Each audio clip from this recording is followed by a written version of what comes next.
Оператори FPV тактичної групи «Адам» вполювали чергову російську бронемашину. Піхота окупантів розбіглася по лісу.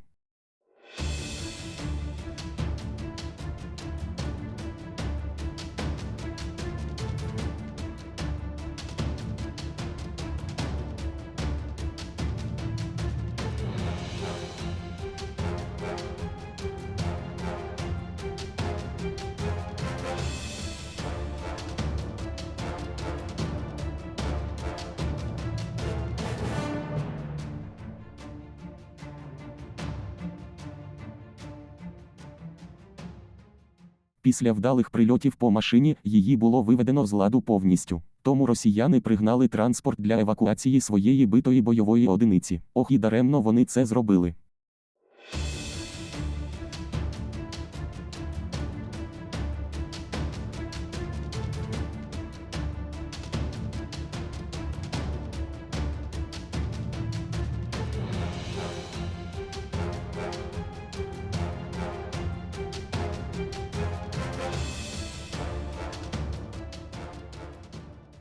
Не забувайте допомагати нашим військовим.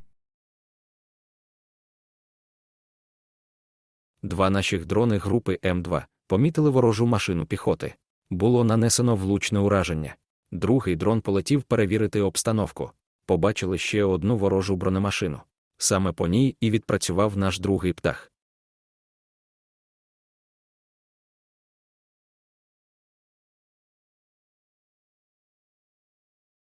Воїни нашої 14-ї окремої бригади, яким зовсім нещодавно передавали FPV-дрони, одразу утилізували ними російську гвоздіку.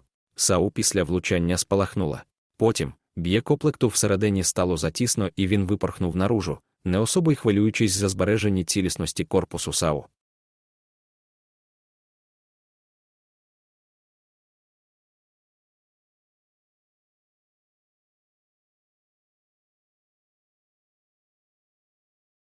Как только на позицию выходят, все. Не забувайте постійно допомагати нашим військовим.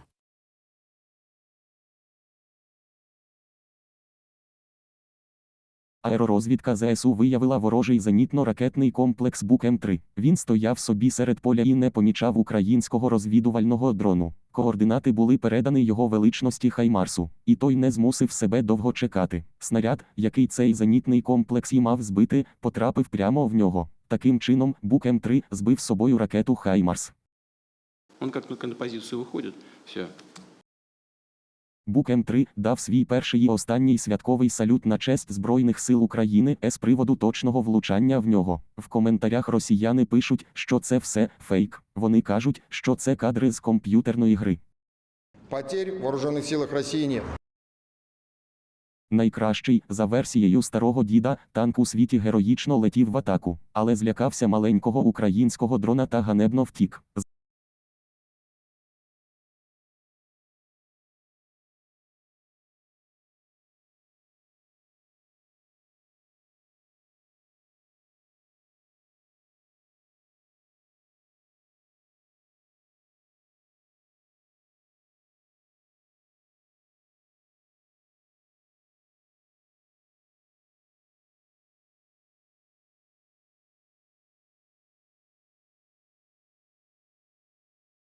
Лучший танк в мире.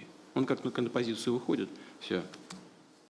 Військовий журналіст Юрій Бутусов розмістив кадри ефектної утилізації ще однієї російської самохідної вогневої установки комплексу Бук-М2 на лівому березі Херсонської області. Це сталося за 50 кілометрів від лінії фронту. Бук окупантів влаштував святковий салют на честь Збройних сил України.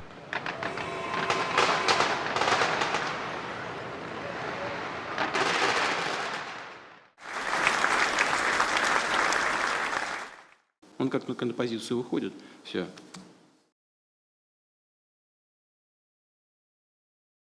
Подивіться, на що здатний український маленький бойовий птах «Грім», ціна якого лише $580 США.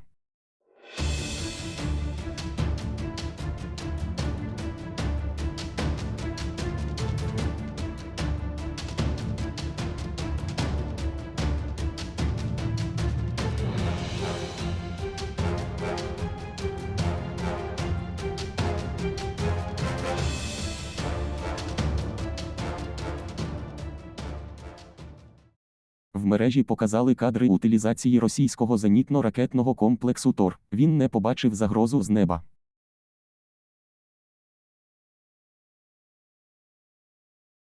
Не забувайте постійно допомагати нашим військовим. Під час аеророзвідки було виявлено командно-штабну машину окупантів. Результату довго чекати не прийшлося. Хаймарс швидко відправив пекельні подарунки влучно за адресою. Що сталося із командним складом росіян, тут можна лише здогадуватися. Ну а машина із дороговартісним обладнанням перетворилася на яскравий смолоскип. Не забувайте допомагати нашим силам оборони. Також хочемо повідомити і про те, що українські військові вже отримали від Європейського Союзу 300 тисяч артилерійських снарядів з обіцяного мільйона. Про це заявив міністр закордонних справ України Дмитро Кулеба під час виступу перед журналістами у кулуарах засідання Ради Україна-НАТО. Кулеба розмовляв зі словацьким колегою Юраєм Бланаром. Він підтвердив, що Центр технічного обслуговування української важкої техніки продовжить функціонувати в Словаччині. Контракти між українськими та словацькими компаніями, які виробляють озброєння, будуть продовжені. Бійці з 13-го управління військової контррозвідки Служби безпеки України технічно і послідовно виводять з ладу техніку та логістичні шляхи окупантів.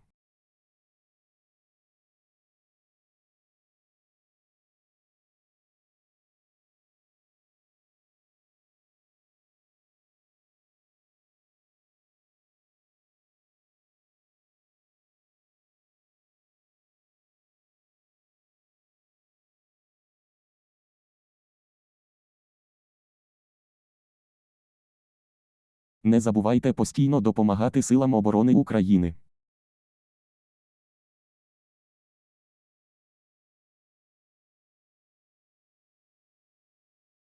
Чергове нарізання російської логістики у виконанні воїнів ЦСО, Служби безпеки України.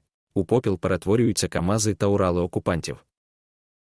Додивіться відео до кінця і побачите, як танк Путіна перетворився на яскравий смолоскип.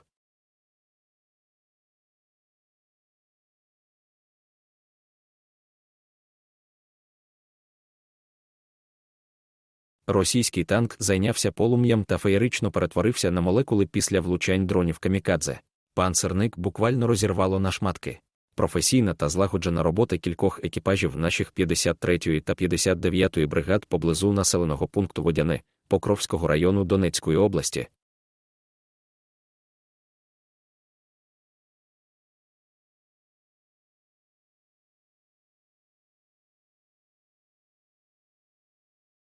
Не забувайте постійно допомагати нашим силам оборони України.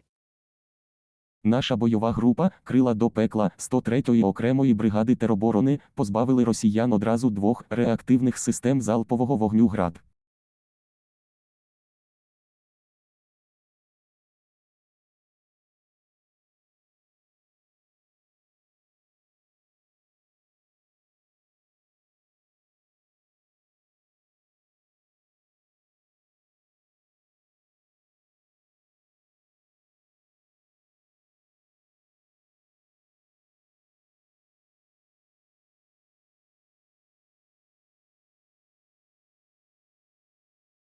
Військовий журналіст Юрій Бутусов розмістив кадри, на яких французький БТР-Веб, розроблений компаніями Renault та Savia, з українським екіпажем на броні долає водну перешкоду.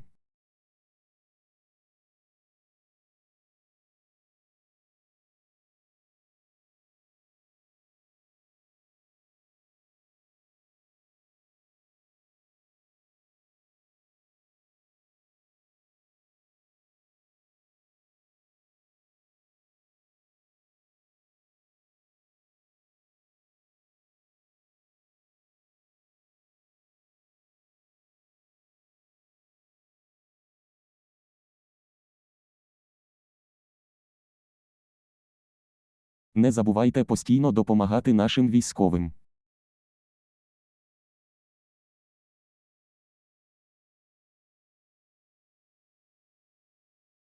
Українські воїни перетворили на феєрверк черговий російський Т-90.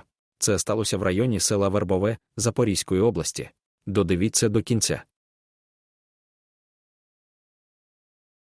сейчас можно сказать, что Т-90 «Прорыв» лучший танк в мире. Он как только на позицию выходит, все. Сталося все так, як і казав бункерний дід. Також повідомляємо, що 28 листопада цього року генерал-майор армії окупантів припинив жити на цьому світі. Це трапилося після того, як спрацювала міна, на яку він наїхав. Відомо, що цей кремлівський фашист був замкомандувача 14-го армійського корпусу. Німецький оборонний концерн Rheinmetall планує запустити виробництво своєї бронетехніки на території України у наступному році. Про це повідомив генеральний директор концерну Армін Паппергер. На підприємстві хочуть виробляти колісні бронетранспортери Fuchs і гусеничні бойові машин піхоти Lynx. Очільник німецького концерну сказав, що очікує укладення відповідної угоди з Україною на початку наступного року.